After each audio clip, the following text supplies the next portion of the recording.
باب ما یقع من النجاسات فی السمن والماء۔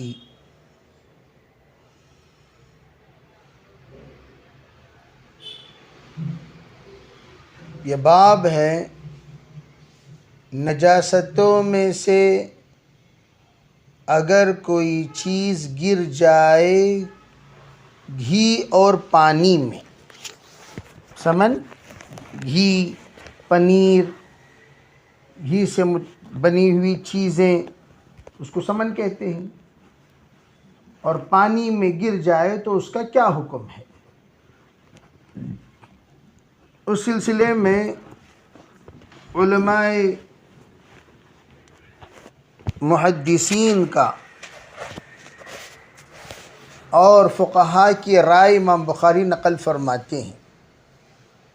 زہری نے کہا کوئی حرج نہیں ہے، لا بأس، کوئی حرج نہیں ہے، بالماء، اس پانی سے وضو کرنا یا غسل کرنا، جب تک کہ اس پانی کا رنگ، بو، مزہ نہ بدلا ہو۔ یہ مطلقاً امام زہری رحمۃ اللہ علیہ کا قول انہوں نے نقل فرمایا، جب تک اس کا رنگ، بو، مزہ نہ بدلا ہو اس میں کوئی حرج نہیں ہے اس پانی کے استعمال کرنے میں۔ یعنی چاہے کوئی بھی چیز گر جائے، دیکھا یہ جائے گا کہ اس کا رنگ، بو، مزہ بدلا کہ نہیں بدلا، نہیں بدلا کوئی حرج نہیں، بدل گیا حرج ہے۔ یہ حکم بیان کرتے ہیں حضرت امام زہری۔ حماد ابن ابی سلیمان یہ فرماتے ہیں لا بأس بریش المیتۃ، اگر مردے کا بال گر جائے اور اس کے ذریعے سے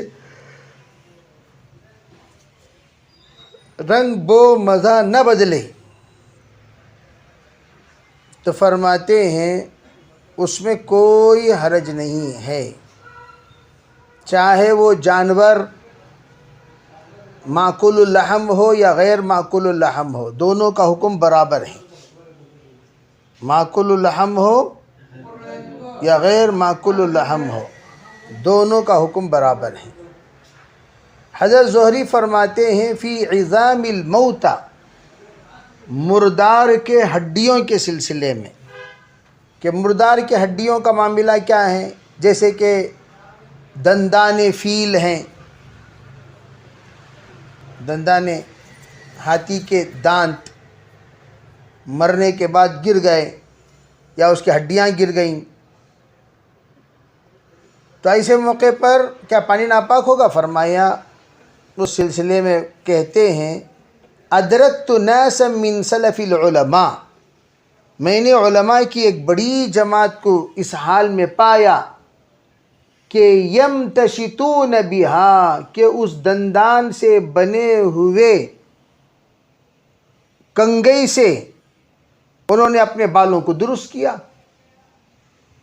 اپنے بالوں کو انہوں نے ٹھکانے پہ لگایا ان دندان سے بنے ہوئے کنگھیوں سے جو مردار کے ہڈیوں سے بنے ہوئے ہیں، چاہے وہ ہاتھیوں کے ہوں یا کوئی بھی، اس لیے کہ بڑے جانور کی ہڈیاں بڑی بڑی ہوتی ہیں، تو ان بڑی ہڈیوں سے، جیسا کہ مثال طور پر ایسے سیدھی سیدھی آپ کو مل گئی تو اس میں سے چیری بنا کر، تھوڑا سا دانت بنا کر، ایک زمانے تک ہمارے گھر میں ہاتھیوں کے دانت سے بنے ہوئے کنگھے بھی موجود تھے ایک زمانے تک، اور وہ بکتے بھی تھے، پرانے زمانے کی بات ہے، تو وہ اس سے استعمال کرتے ہوئے ہم نے اسلاف کو دیکھا، اور ان ہڈیوں سے بنے ہوئے برتن بھی، شیشے بھی ہوا کرتے تھے، جو گول گول ہڈیاں ہوئیں، درمیان کا گودا وغیرہ سب نکلنے کے بعد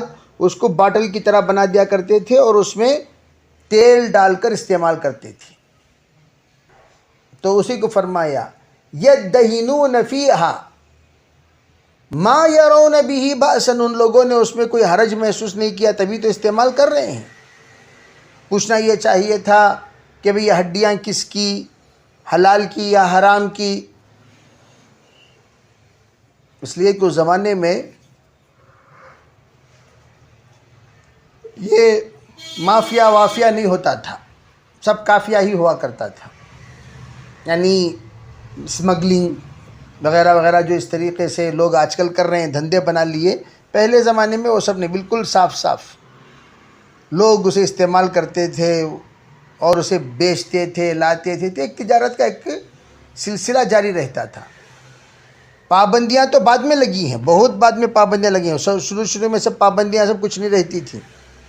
آپ جو چاہے جانور کو آپ لا سکتے تھے. بعد میں قانون بنا کہ بھئی اس کے بعد آپ نہیں لا سکتے. پہلے تو لوگ جنگل سے جا کر ریچھ وغیرہ لا کر اس کو گلیوں میں گھمایا کرتے تھے اور اس کو کھلایا کرتے تھے اور باقاعدہ پیسے لیا کرتے تھے. ریچھ جنگلی ریچھیں. اور اب پابندی ہو گئی، اب تو کوئی نہیں لا سکتا. پہلے لا کر گھروں میں پالتے تھے لوگ. تو یہ زمانہ تو بہت پرانا زمانہ ہے. اس زمانے میں کیا تھا ہوگا؟ کچھ نہیں تھا. تو وہ رکھتے تھے. ابن سیرین فرماتے ہیں اور ابراہیم نخعی، جس جیسے اس کا استعمال کرنے میں کوئی حرج نہیں،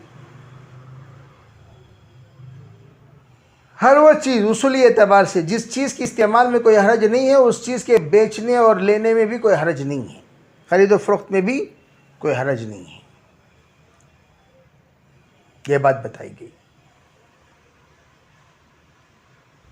تو امام بخاری رحمۃ اللہ علیہ طہارت ماء کے سلسلے میں ظاہریہ اور مالکیہ کے ساتھ ہیں. کس کے ساتھ ہیں؟ ظاہریہ اور مالکیہ کے ساتھ ہیں. یعنی پانی اس وقت تک ناپاک نہ ہوگا جب تک کہ اس کو اس کے کسی ایک وصف بدل نہ جائے. امام بخاری رحمۃ اللہ علیہ کا کہنا یہ ہے کہ گھی کا بھی وہی حکم ہے. یعنی جب اس کے رنگ بو مزہ میں فرق نہ آئے اس وقت تک کوئی وہ گھی مضر نہیں ہو سکتا، اسے استعمال کر سکتے ہیں. جو زہری کا قول ہے لا باس بالماء ما لم یغیرہ طعم او ریح او لون، یہی بات فرماتے ہیں امام بخاری بھی. اور ہمیشہ آپ لوگوں کو ایک بات یاد رکھنی ہے، وہ یہ ہے کہ امام بخاری رحمۃ اللہ علیہ ہمیشہ جس قول کی زیادہ ذہنیت رکھتے ہیں، جس قول کے سلسلے میں رجحان ہوتا ہے اور جس قول کو ترجیح دینا ہوتا ہے، اسی قول کو عام طور پر وہ پہلے لاتے ہیں. اسی قول کو عام طور پر وہ پہلے لاتے ہیں. پہلے لا کر یہ بتا دیتے ہیں کہ بھئی میری بھی رائے یہی ہے. چنانچہ انہوں نے اپنے رائے کو اس طرح سے ظاہر فرمایا. اور جو ہڈیوں کے بارے میں معاملہ ہے وہ یہ ہے کہ ہمارے یہاں مطلقاً ہڈیاں پاک ہیں.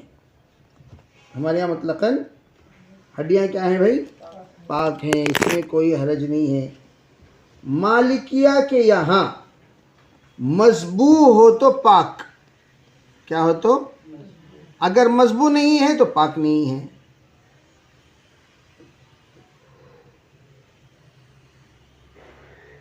یہ تھوڑا سا فرق انہوں نے بیان کیا. مذبوح ہے تو پاک ہے، مذبوح نہیں ہے تو پاک نہیں ہے. اس طرح سے تھوڑا سا انہوں نے تفصیلات بیان فرمائی. تو اتنی سی بات ہے. اگلی روایت دیکھیے.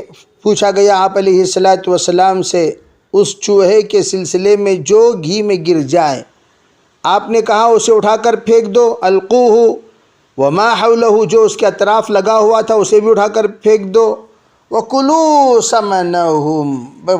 سمنکم، اور جو گھی ہے اس کے علاوہ جو اس کے اطراف میں موجود ہیں وہ تم کھا سکتے ہو، کھاؤ، یہ آپ نے کہا. اب یہاں فقہا یہ فرماتے ہیں بات یہ ہے کہ دیکھا یہ جائے گا کہ وہ جو چیز جس میں یہ گرا، یہ نجاست جو گرے پڑے ہیں، کیا اس میں حلول کرتے ہیں یا نہیں کرتے۔ دیکھو جیسے پانی میں پیشاب گرنے سے پانی کے ساتھ وہ بھی پانی ہو جاتا ہے، پانی کے ساتھ وہ بھی کیا ہو جائے گا، پانی ہو جائے گا۔ پیشاب اگر گر گیا تو پانی کے ساتھ وہ بھی پانی ہو جائے گا۔ اگر پیشاب گر جائے کسی ایسی چیز میں جو ثقیل ہے، اس میں مکس ہونے کا کوئی تصور پیدا نہیں ہوتا، جیسے کہ ربڑ کے اوپر گر گیا تو حلول تو نہیں ہوگا، اوپر ہی کھڑا رہے گا۔ اسے کیا کر سکتے ہیں آپ، اس کو گرا دے کر اسے صفائی کر دیں گے، پوچھ دیں گے تو پاک ہو جائے گا۔ تو ہر نجاست کے معاملے میں یہ دیکھا جائے گا کہ نجاست ان اشیاء میں حلول ہوتے ہیں یا نہیں ہوتے۔ اب رہی بات گھی میں چوہا گر کر مر گیا یا مرا ہوا چوہا گر گیا، تو دیکھیں گے کہ کتنی دور تک اس کا اثر ظاہر ہو رہا ہے، اتنی دور تک کا حصہ پاک کر دیں گے۔ حولہ سے مراد اس کا اثر جہاں جہاں رہے گا اتنا حصہ پاک کر دیں گے، اور جو اس کا وہاں بقیہ حصہ ہوگا اس حصے کو استعمال کر سکتے ہیں، اس میں کوئی حرج نہیں۔ آگے روایت اسی طرح کی ہے۔ پوچھا گیا آپ سے گھی میں اگر چوہا گر جائے تو کیا کریں، آپ نے فرمایا اس کے خضوعہا، اسے اٹھا کر پھینک دو، وما حولہا فطرحوہ، جو اس کے اطراف ہے اسے بھی نکال کر پھینک دو، اور پھر آپ نے فرمایا جو ما بقیہ ہے اسے استعمال کر سکتے ہو۔ اگلی روایت آپ نے فرمایا کل کلم یکلمہ، دوسری جگہ کیا ہے، کل کلمۃ یکلمہ، عربی ایک جگہ ہے کل کلم یکلمہ، کل کلم یکلمہ، کلم یہ بھی کلمہ جمع ہی ہے کلمہ کا، اور بعض روایتوں میں کل کلمۃ یکلمہ، ایسا ہے۔ ہر وہ بات جو بھی ایمان والا اپنی زبان سے کہتا ہے، یکلمہ المسلم فی سبیل اللہ یکون یوم القیامہ کہیئتہا، فرمایا اللہ کے راستے میں جو باتیں ایمان والا کہتا ہے وہ سب کے سب قیامت کے دن اس کلمے کی ایک حیت ہوگی، کہیئتہا، وہ ایک شکل میں ہوگی، وہ ایک حیت میں ہوگی۔ فرمایا اذ تعینت تفجر دما اللون لون الدم العرف عرف المسک، فرمایا اس سے جس وقت اس کو نچوڑا جائے گا، جب اس کو، تو اس کے ذریعے سے خون نکلے گا، اور وہ خون کا رنگ ہوگا، اس کا رنگ خون کا رنگ ہوگا۔ پھر فرمایا لیکن اس کی خوشبو مشک کی خوشبو ہوگی۔ اب یہ نجاست کے باب میں حضرت لے آئے ہیں۔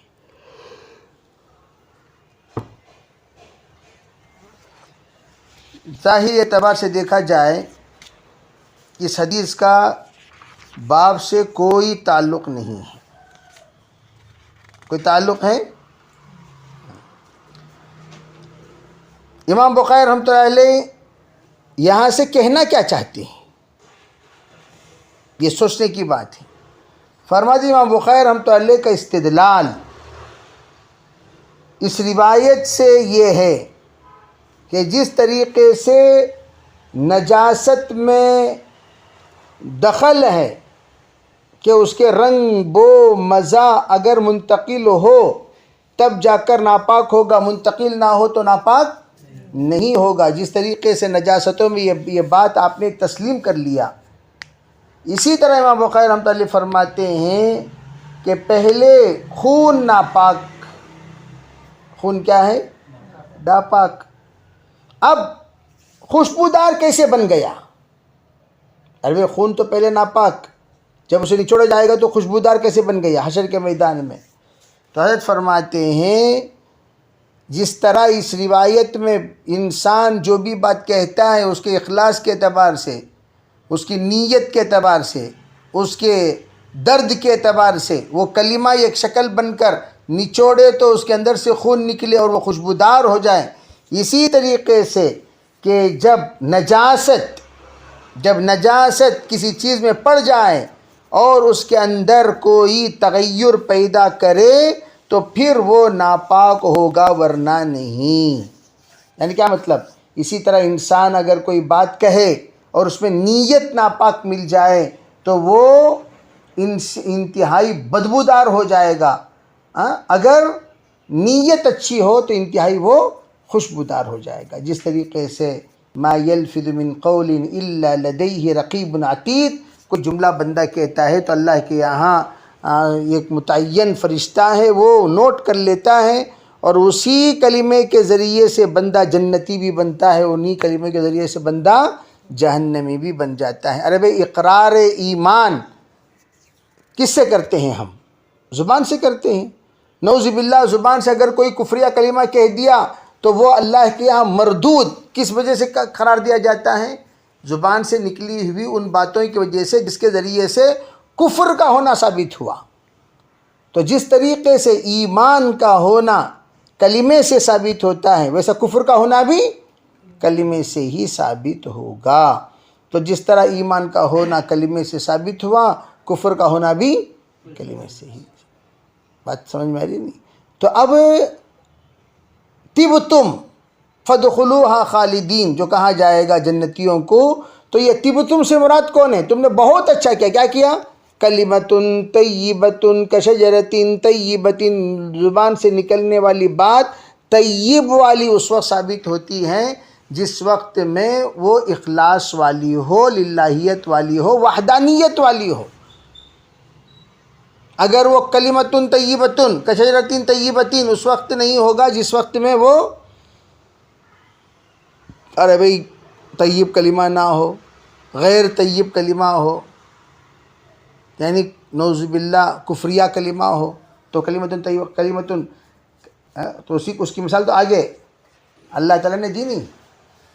کلمۃ طیبۃ کیا ہیں؟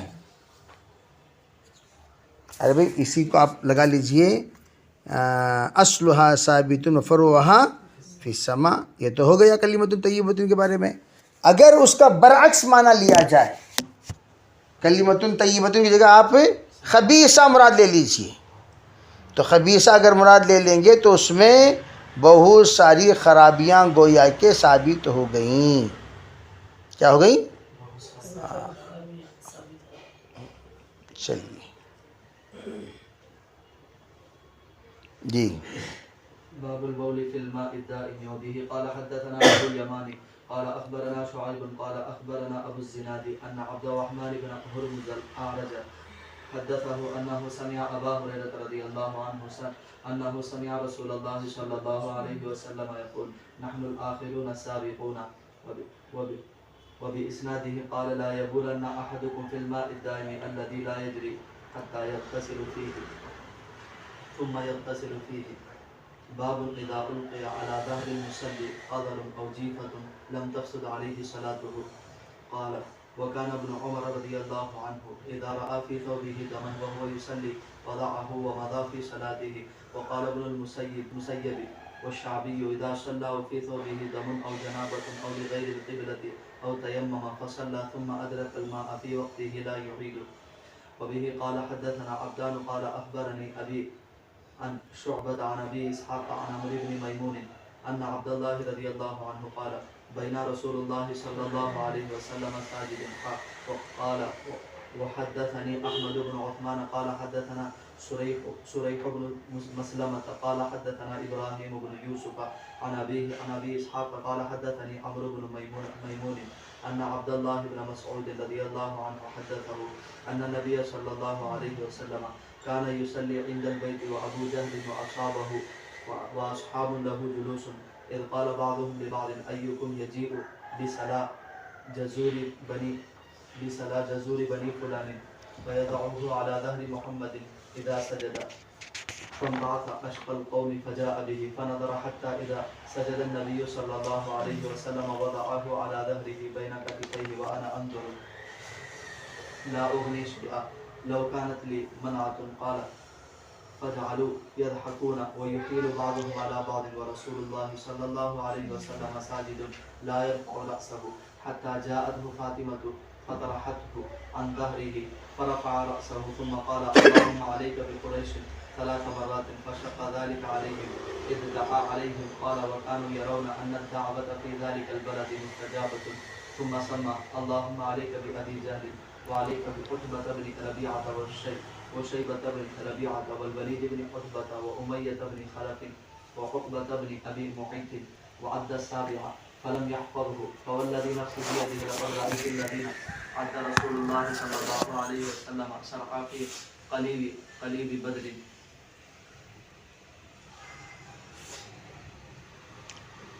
پچھلی روایت سے اس کا تعلق کیا ہے؟ جیسے کہ یہاں ما یقع من نجاسہ میں نے کہا کلمۃ طیبۃ نیچے کی روایت جسے بیان کی، اسی طرح کلمۃ مثل کلمۃ خبیثۃ کشجرۃ خبیثۃ، تو دونوں اللہ نے بیان فرمائے، کلمۃ طیبۃ کے بارے میں بیان فرمایا، جیسے الم تر کیف ضرب اللہ مثلا کلمۃ طیبۃ کشجرۃ طیبۃ، جیسا کہ اللہ یہاں کی مثال دی اور اللہ تعالیٰ نے وہاں کی مثال دی۔ تو یہاں آگے حضرت فرماتے ہیں اچھا بھئی اگر کوئی پاک پانی ہو، کیسا پانی ہو؟ پاک پانی، اور اس پاک پانی میں کوئی پیشاب کرے، جیسے کہ اب دیکھیں یہاں پر روایات آئیں اور روایات پر ماشاءاللہ مختلف اعتبار سے کلام ہوا۔ بما یقع من نجاسہ، ایک ہے پڑھنا، ایک ہے ڈالنا۔ بھئی نجاست پڑ گئی تو انسان کو پتہ نہیں چلتا کہ اس میں نجاست پڑی کہ نہیں پڑی، ایک اندازہ ہوتا ہے پانی کو دیکھ کر، جیسے کہ آپ گئے کسی جگہ پر، آپ کو وضو کرنے کا تقاضا تھا، آپ پانی کو دیکھیں گے، سونگھ کر دیکھیں گے، رنگ کو دیکھیں گے، تو آپ کو محسوس ہوا کہ اس پانی پاک ہے، نجاست نجس نہیں ہے۔ جیسے کہ بعض مرتبہ پانی مٹیالہ ہوا کرتا ہے، مٹیالہ پانی کا رنگ دیکھے تو براؤن کلر، لال کلر پانی نظر آئے گا، لیکن آپ اٹھائیں گے تو بالکل پاک رہے گا۔ وہ مٹی پاک چیز ہے اور مٹی کے ملنے سے پانی ناپاک نہیں ہوتا۔ تو جب آپ نے دیکھا کہ ایک آدمی پیشاب کر رہا ہے، اب یہ موتنے والے کو دیکھنے کے باوجود کیا آپ اس پانی میں وضو کریں گے؟ امام بخاری رحمۃ اللہ علیہ امام مالک کے ساتھ اس معاملے میں ہیں کہ اگر کوئی کھڑے ہوئے پانی پر پیشاب کرے تو وہاں بھی یہی بات دیکھی جائے گی جو بات دیکھنی چاہیے، کہ اب یہاں مائع راکد میں ایک مسئلہ کھڑا ہو گیا جس کو کہتے ہیں وہ جو کھڑا ہوا پانی ہے اس کی مقدار کیا ہونی چاہیے فتویٰ دینے کے لیے، فتویٰ دینے کے لیے اس کی مقدار کیا ہونی چاہیے۔ تو حضرت امام صاحب رحمۃ اللہ علیہ کہتے ہیں مائع کثیر ہونی چاہیے، امام شافعی رحمۃ اللہ علیہ کہتے ہیں ماء القلتین ہونی چاہیے، کافی ہیں۔ مائع کثیر کسے کہتے ہیں؟ جو پانی زیادہ ہو، اس کو فقہاء کرام نے ایک علامت بتائی کہ ایک طرف اگر پانی کو حرکت دیا جائے تو دوسری طرف کا پانی حرکت میں نہ آئے تو سمجھ جاؤ وہ مائع کثیر ہے، اگر یہاں پر حرکت دیا جائے دوسری طرف حرکت میں آ جائے تو اسے مائع قلیل کہیں گے۔ اب دوسری بات یہ ہے کہ امام شافعی رحمۃ اللہ علیہ نے کہا قلتین، قلہ کہتے ہیں مٹکے کو، بڑے بڑے مٹکے، اگر 2 مٹکا پانی ہو تو اس کو مائع کثیر کہا جائے گا۔ وہ حدیث القلتین بعد میں آئے گی روایت، وہ تو ان روایتوں کو مد نظر رکھ کر امام شافعی علیہ الرحمہ نے اس بات کی فتویٰ دیا کہ قلتین سے زائد ہو تو پانی ناپاک نہیں ہوگا، قلتین سے کم ہو تو ناپاک ہو جائے گا۔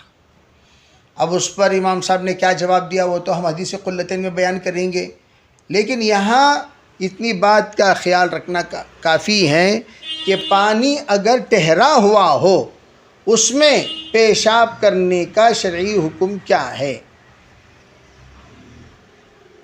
حضرت نے منع فرمایا۔ دیکھو فتویٰ الگ چیز ہے لیکن گھن الگ چیز ہے۔ آپ یہاں وضو کر رہے ہیں، منہ میں او اگر سر کوئی مار لے کر کھڑا ہوا ہے، چھ جائے یہ تالاب بڑا ہے، مائع کثیر ہیں، یہاں حرکت دیں گے تو وہاں حرکت نہیں ہو رہی ہے، لیکن کیا آپ اس بات کو گوارا کریں گے کہ ایک طرف کوئی موت رہا ہو اور آپ دوسری طرف بیٹھ کر وضو کر رہے ہو؟ ارے گھن محسوس کریں گے نہیں کریں گے؟ تو آپ نے فرمایا وہ پانی میں جو لوگ نہاتے بھی ہیں، نہاتے، ایک تو بہتا ہوا پانی، ایک ہے رہتا ہوا پانی، دونوں میں فرق ہے، بہتا ہوا اور ٹھہرتا ہوا، رہتا ہوا۔ اب جو رہ رہا ہے، جو نہیں بہہ رہا ہے، اس پانی میں جو کچھ آپ نجاست ڈالیں گے وہ نجاست پانی ہی میں رہے گا، وہ پانی ہی میں رہے گی نجاست، وہ نجاست باہر نہیں نکل سکتی۔ اور اسی طرح سب مل کر موتنا شروع کر دیں تو پھر کیا ہوگا؟ ایک کو اگر آپ نہیں روکیں گے دوسرا موتے گا، دوسرے کو نہیں روکیں تیسرا موتے گا، تیسرے کو چوتھا موتے گا، سب کہیں گے ان کو کیا ہم نہ کیا بول رہی، ہمیں بھی موتتے ہمیں بھی موتتے، اور کسی پیشاب آ رہے گی، سب مل کو کیا کریں گے؟ ہول سیل میں موتیں گے؟ ارے ایسا ہوگا کہ نہیں ہوگا؟ تو اسی لیے آپ علیہ السلام نے منع فرمایا، نہیں، منع ہے۔ البول فی الماء الدائم لا یبول فی الماء الدائم، ہرگز کھڑے ہوئے پانی میں کوئی پیشاب نہ کرے، پانی اگر کھڑا ہوا ہو اس میں پیشاب نہ کرے۔ علماء فرماتے ہیں اس میں دیکھ لینا چاہیے کہ وہ مستعمل ہے تو ہرگز پیشاب نہ کرے، اگر غیر مستعمل ہے یعنی وہ ایسا جھیل ہے جس میں عام طور پر لوگ پانی استعمال نہیں کرتے تو وہ بھی احتیاط اسی میں ہے کہ اس میں آپ پیشاب نہ کریں۔ ہاں ایک جگہ پیشاب کر لیں، پھر آ کر آپ اگر کوئی جیسے کہ عام طور پر سوئمنگ پولس میں جہاں پر تیرنے کے لیے بڑی بڑی ٹینکیاں بنائی جاتی ہیں، وہاں کوئی کود کر پیشاب کر دیا اور وہ پیشاب کو پتہ بھی نہیں چلے گا، گرم گرم وہ اندر ہی نکل جاتا ہے، تو اب آپ کو پتہ بھی نہیں چلا تو اس میں کوئی حرج یعنی پانی ناپاک ہونے کا فتویٰ نہیں دیا جائے گا، لیکن اخلاق کے خلاف ہے۔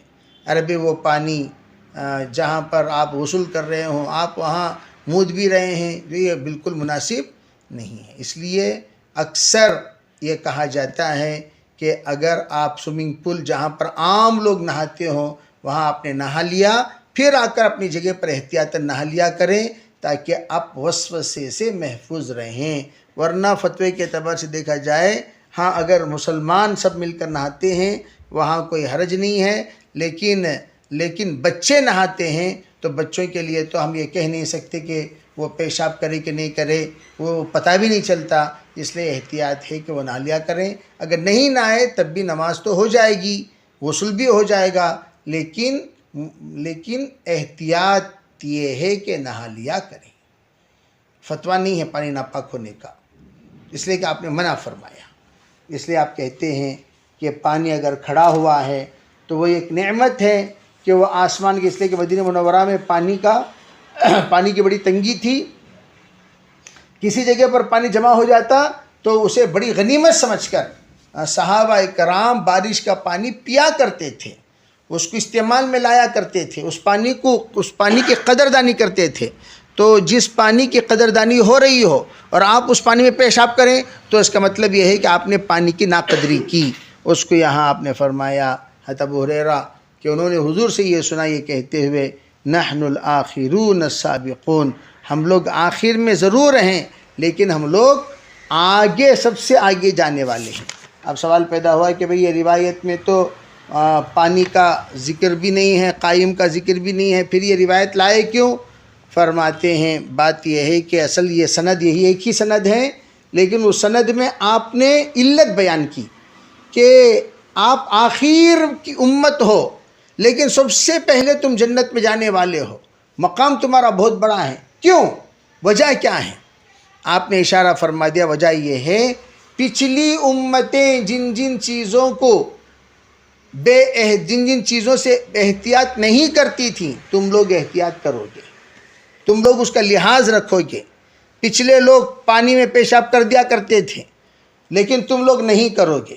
پچھلے لوگ بے ڈھنگے تھے، تم لوگ ڈھنگ سے رہو گے۔ بے ادب تھے، تم ادب سے رہو گے۔ تو وہ لوگ جو حلال کو حرام کر لیا کرتے تھے تم لوگ ایسا کام نہیں کرو گے۔ تمہارے سابق ہونے کی بہت ساری وجوہات ہیں، ان وجوہات میں یہ بھی وجہ ہے کہ آپ اللہ کی نعمتوں کی ناقدری نہیں کرتے، اللہ کی نعمتوں کی تم قدردان ہو۔ پچھلے لوگ ناقدرے تھے، من و سلوہ اترنے کے باوجود انہوں نے قدر نہیں کی، لیکن تم لوگ قدردان ہو، اس لیے اللہ رب العزت نے تمہیں یہ مقام دیا کہ تم جنت میں جاؤ گے تمہاری نعمتوں کی قدردانی کی بنیاد پر۔ یہاں پر اسی بات کو کہا گیا لا یبولن احدکم فی الماء الدائم، اسی سند کے ساتھ بھی اسناد ہی کہ کوئی کھڑے ہوئے پانی میں پیشاب نہ کریں جو پانی جاری نہیں ہے، پھر اسی میں تم غسل کرتے ہو، یہ خلاف اخلاق ہے، خلاف طبیعت ہے، یہ مناسب نہیں ہے۔ کیا کہا جائے گا؟ ایسا کرنا بھئی اس سے نماز فاسد تو نہیں ہوگی، لیکن کیا نہیں ہے؟ مناسب نہیں ہے۔ اگر کوئی بیچارہ انجانے میں کر دیا تو کوئی حرج نہیں، لیکن جان بوجھ کر رہا ہے تو یہ اس کے لیے مناسب